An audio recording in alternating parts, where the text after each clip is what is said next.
বাজারের এক রাস্তায় মাঘমা দেবী প্রতিদিনের মতো তার ছোট্ট ঝুড়ি নিয়ে মিষ্টি পাকা পেয়ারা বিক্রি করছিলেন। তার দুই মেয়ে ছিল, দুজনই হীরের মতো বড় হয়েছে। বড় মেয়ে নন্দিনী সিং দেশ রক্ষায় সীমান্তে সেনা অফিসার হিসাবে কর্মরত, আর ছোট মেয়ে সাবিত্রী সিং এই শহরের ডিস্ট্রিক্ট ম্যাজিস্ট্রেট মানে ডিএম। মাঘমা দেবী তার মেয়েদের নিয়ে ভীষণ গর্ব করতেন। যখনই কেউ জিজ্ঞেস করত, আচ্ছা আপনার মেয়েরা কি করে, তখন তার বুক গর্বে চওড়া হয়ে যেত। তিনি গর্ব করে বলতেন, একজন দেশকে রক্ষা করে আর একজন জেলা। কিন্তু তবুও মাঘমা দেবী মাঝে মাঝে বাজারে পেয়ারা বিক্রি করতে বসতেন, তবে নিজের মেয়েদের কোনোদিন বলেননি। সবকিছু ঠিকঠাক চলছিল। হঠাৎ একদিন এক ইন্সপেক্টর, যার নাম ছিল অরুণ চৌধুরী, তার বুলেট বাইক নিয়ে বাজারে এলো। সে বাইক রাস্তার পাশে থামিয়ে মাঘমা দেবীর ঝুড়ির সামনে গিয়ে দাঁড়ালো। কোনো কথা না বলেই ঝুড়ি থেকে একটা পেয়ারা তুলে মুখে দিয়ে খেল। মাঘমা দেবী একটু সংকোচে বললেন, সাহেব, পেয়ারা মিষ্টি আছে, চাইলে ওজন করে দিই? অরুণ চৌধুরী গম্ভীর স্বরে বলল, হ্যাঁ হ্যাঁ, দে 1 কেজি। মাঘমা দেবী কাঁপতে কাঁপতে পেয়ারা ওজন করে পলিথিনে দিয়ে দিলেন। প্যাকেট নিয়ে আবার একটা পেয়ারা বের করল এবং সামনেই কেটে খেতে লাগল। কিছুক্ষণ চিবানোর পর মুখ বিকৃত করে বলল, এটা কি বিক্রি করেছিস? একদম বাসি আর বিস্বাদ পেয়ারা, একটাও মিষ্টি নেই। আমাকে ঠকিয়েছিস, আমি একটাও টাকা দেব না, বুঝলি? মাঘমা দেবী কাঁদো কাঁদো স্বরে হাত জোর করে বললেন, সাহেব, কষ্ট করে এনেছি, কিছুটা দাম দিয়ে দিন। এতটুকু শুনেই অরুণ চৌধুরীর মাথা গরম হয়ে গেল। সে রাগে পুরো ঝুড়িটাই তুলে রাস্তার ওপারে ছুঁড়ে মারল। ঝুড়ি উল্টে গেল, সব পেয়ারা গড়িয়ে রাস্তায় ড্রেনের মধ্যে পড়ে গেল। মাঘমা দেবী হতভম্ব হয়ে গেলেন, চোখে জল এসে গেল, ঠোঁট কাঁপতে লাগল। তার কষ্ট আর সম্মান দুটোই রাস্তার ধুলোয় মিশে গেল। আশেপাশে ভিড় জমল, মানুষ দাঁড়িয়ে তামাশা দেখতে লাগল, কিন্তু কেউ সাহস করল না পুলিশের সঙ্গে কথা বলার। অরুণ চৌধুরী তার গোঁফে তাবড় দিয়ে বাইক স্টার্ট করল এবং চলে গেল যেন কিছুই হয়নি। কিন্তু কাছের এক বাড়ির ছাদে দাঁড়িয়েছিল এক যুবক, রোহিত। সে সবকিছু মোবাইলে ভিডিও করে রেখেছিল। রোহিত মাঘমা আম্মাকে ছোটবেলা থেকে চিনত এবং সম্মান করত। তার রক্ত ফুটতে লাগল। সে ভিডিও বন্ধ করে ভাবল, এটার কি করবে? সে জানত মাঘমা আম্মার এক মেয়ে ফৌজে চাকরি করে।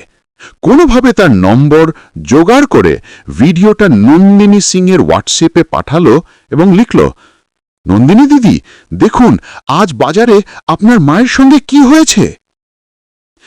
হাজার হাজার কিলোমিটার দূরে তুষারাবৃত সীমান্তে এক পোস্টে নন্দিনী রাইফেল পরিষ্কার করছিল। হঠাৎ ফোনে মেসেজ টোন বাজল। ভিডিও খুলে সে দেখতে লাগল। যতই ভিডিও চলল তার মুখের রং পাল্টাতে লাগল।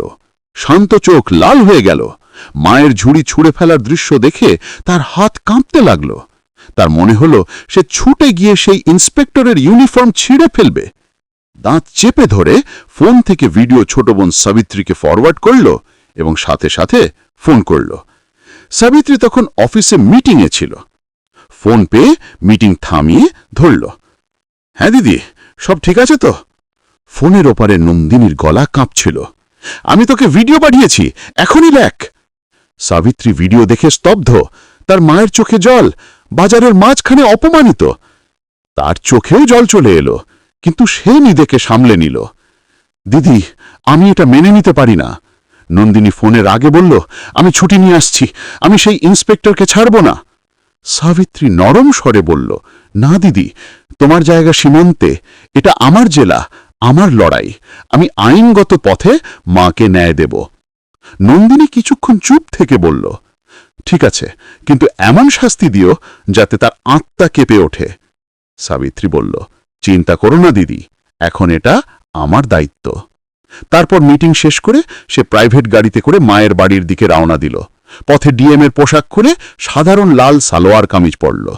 সে মায়ের কাছে মেয়ে হয়ে যেতে চাইল, অফিসার হয়ে নয়। বাড়িতে গিয়ে দেখল মা কোণে চুপচাপ বসে আছে, চোখ ফুলে গেছে। সাবিত্রী, তুই এখানে? সে মায়ের কোলে মুখ গুজে কাঁদল। মা, তুমি আমাকে বললে না কেন? মাগমা দেবী সিসকিতে বললেন, কি বলতাম, চাইনি তোমাদের কষ্ট হোক। সাবিত্রী মায়ের হাত ধরে বলল, এবার আর আপনি একা নন মা, আপনার মেয়ে এই জেলা ডিএম। যে আপনার সঙ্গে অন্যায় করেছে তাকে তার শাস্তি পেতেই হবে। সেই রাতে সাবিত্রী এক প্ল্যান বানাল। যদি সে ডিএম হয়ে থানায় যায় সবাই ভয় পাবে আর আসল অপরাধী বাঁচবে, তাই গোপনে যাওয়ার সিদ্ধান্ত নিল। পরদিন সাধারণ সালওয়ার পরে থানায় গেল। সেখানে অরুণ চৌধুরী ও এসএও সন্দীপ রানা চা খাচ্ছিল। সাবিত্রী গিয়ে অভিযোগ করতে চাইল। অরুণ হেসে বলল, ও তো সেই বুড়ির মেয়ে, ভাগ এখান থেকে, কোনো এফআইআর হবে না। সাবিত্রী সাহস করে বলল, এটা বেআইনি, আপনি ইউনিফর্মের অপব্যবহার করেছেন। সন্দীপ গর্জে উঠল, আমাদের আইন শেখাচ্ছিস? বেশি কথা বললে তোকে ভেতরে ঢুকিয়ে দেব।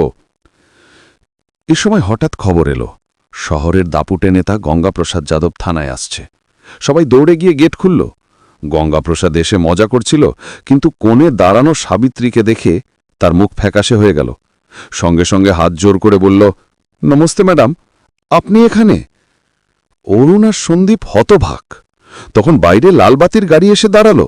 এসপি, ডিএসপি সব বড় অফিসার এসে সাবিত্রীর পিছনে দাঁড়াল। থানায় সবার মুখ শুকিয়ে গেল। ডিএসপি চিৎকার করে বলল, ইন্সপেক্টর, তামিজে দাঁড়াও, তুমি জেলার ডিএম ম্যাডামের সামনে দাঁড়িয়ে আছো। এটা শুনে অরুণ আর সন্দীপের পা থেকে যেন মাটি সরে গেল। সাবিত্রী ঠান্ডা গলায় বলল, ইন্সপেক্টর অরুণ চৌধুরী এবং এসএও সন্দীপ রানা, তোমাদের সাসপেন্ড করা হলো। এদের বিরুদ্ধে বিভাগীয় তদন্ত হবে। দুজনের বেল্ট আর টুপি খুলে নেওয়া হলো। যেসব পুলিশ সিংহের মতো ঘুরে বেড়াত, তারা বিড়ালের মতো মাথা নিচু করে দাঁড়াল। গঙ্গাপ্রসাদ বলল, ম্যাডাম, নাদান ছেলেরা, মাফ করে দিন। সাবিত্রী গম্ভীর চোখে তাকাল, এরা নাদান নয়, ইউনিফর্মে লুকানো গুন্ডা, এখন আইন শেখাবে। গঙ্গাপ্রসাদ চুপচাপ চলে গেল, কিন্তু চোখে ঘৃণা নিয়ে। সাবিত্রী বুঝল লড়াই শেষ হয়নি। কিছুদিন পর হঠাৎ নতুন এক ইন্সপেক্টর বাজারে গিয়ে বলল, আমাদের খবর আছে এখানে মাদক লুকানো আছে। পেয়ারা উল্টে নিচ থেকে নেশাদ্রব্য পেলে বলে চিৎকার শুরু হলো। সবাই বলাবলি করতে লাগল, ডিএমের মা নেশা বেচে। মাগমা দেবী কাঁদতে কাঁদতে বললেন, এ আমার নয়, কেউ ফাঁসিয়েছে। কেউ শুনল না, তাকে ধরে নিয়ে যাওয়া হলো। সংবাদে হইচই। এটা গঙ্গাপ্রসাদের চাল ছিল। এবার সে সরাসরি সাবিত্রীকে আঘাত করল। সাবিত্রী দ্বিধায় পড়ল, মাকে ছাড়ালে বলবে পদ ব্যবহার করছে, আর না ছাড়ালে মা জেলে পচবে। সে এক প্রেস কনফারেন্স করল, আইন সবার জন্য সমান, আমি এই তদন্ত থেকে নিজেকে সরিয়ে নিচ্ছি। এসপি সাহেব স্পেশাল টিম বানিয়ে তদন্ত করবে। আমাকে ভারতের আইনের উপর বিশ্বাস আছে। এরপর গোপনে রোহিতকে ডেকে বলল, যেদিন মাকে ফাঁসানো হলো কে কে টকরির কাছে গিয়েছিল খুঁজে বের কর। রোহিত 2 দিন খুঁজে একটি সিসিটিভি ফুটেজ পেল, যেখানে এক লোক টকরিতে কিছু রাখছে। লোকটি অরুণ চৌধুরীর ঘনিষ্ঠ। এবার সাবিত্রী ফাঁদ পেতে খবর ছড়াল যে দোষীর মুখ ক্যামেরায় ধরা পড়েছে। এ কথা শুনে গঙ্গাপ্রসাদ ব্যস্ত হয়ে অরুণকে ফোন করল, ওকে শেষ কর, না হলে আমরা ধরা পড়ব। ফোন নজরদারিতে ছিল। যখন অরুণ লোকটাকে মারতে শহরের বাইরে গেল, তখন পুলিশ দল তাদের হাতে নাতে ধরল। দুজনেই গঙ্গাপ্রসাদের নাম বলল। পরদিন পুলিশ ওয়ারেন্ট নিয়ে গঙ্গাপ্রসাদকে গ্রেপ্তার করল। তার রাজনৈতিক কেরিয়ারও শেষ হয়ে গেল। মাগমা দেবীকে বেকুসোর মুক্তি দেওয়া হলো। সাবিত্রী মাকে নিয়ে বাড়ি ফিরল। এখন থেকে আপনাকে পেয়ারা বিক্রি করতে হবে না মা। মাগমা দেবী কাটতে কাটতে মেয়েকে জড়িয়ে ধরলেন। বড় মেয়ে ছুটি পেলে বাড়ি আসত। 3 জনে মিলেমিশে সুখে থাকতে লাগল।